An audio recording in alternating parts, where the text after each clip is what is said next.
of Trump. Stephen, it is good to see you.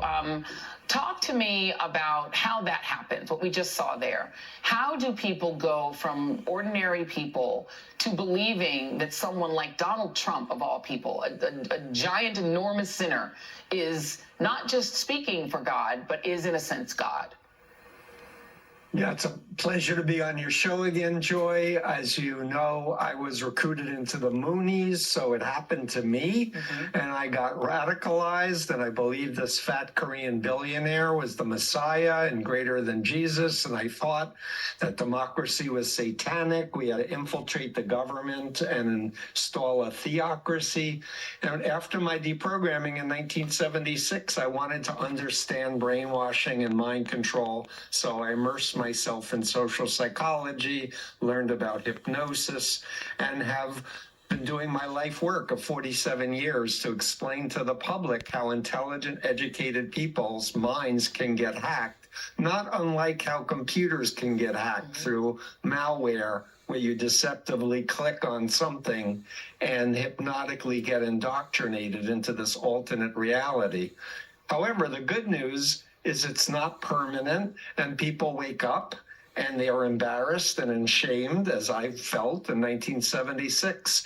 But more and more people are leaving the MAGA cult, and I do think that it's important that people not just yell at people who are still trapped in this delusion or block their family and friends who they've loved, but open doors and just say, no matter what, I love you. You're my aunt, my uncle, my sister, my brother, and ask questions in a respectful, curious way that gets them to start realizing they've been conned and that their minds have been hijacked. Right, and I think that people don't want to believe they've been conned. Look, my mother came from Guyana, and she used to have to correct people. People who had true religious fervor joined them, believing that they were going to be led to Jesus or to Christ, only for these men to say, oh, no, by the way, I'm the Lord and Savior. Trump has reached that point where he's done that pivot from saying that he's leading a movement of believers to saying that the belief should be in him, that he is the Messiah.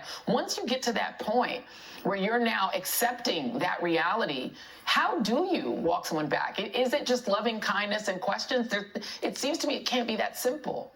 No, it's more, but I want to just challenge the idea that Trump is a genius in doing this all himself. Yeah, agree with that. Mark Burnett, who recruited him for The Apprentice, is part of the Christian dominionism movement that wants to destroy the separation of church and state. Paula White introduced him to New Apostolic Reformation members and other priests who have some 40 million Americans who are following people who claim to be apostles or prophets themselves, Joy, that say God told them that Trump won in 2020, therefore ignore all the evidence because this is Satan and it's fake news, right? But they're puppet masters, including, I believe, Vladimir Putin, but also Christian nationalists, Nazis, and other people with agendas to push fossil fuel oils, etc.,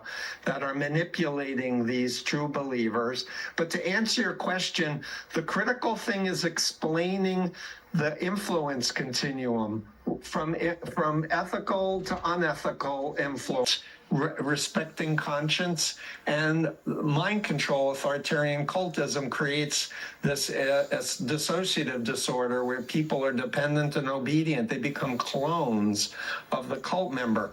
The critical thing with MAGA people is I recommend people talk about Chinese communist brainwashing and these methods and pimps and traffickers, because they all use behavior control, information control, thought control, and emotional control to create this new pseudo-identity. And by talking about a group they agree is a brainwashing group, we can backtrack and ask people to think back before they started believing in Trump. What did they actually believe? Yeah, including what did they believe about God?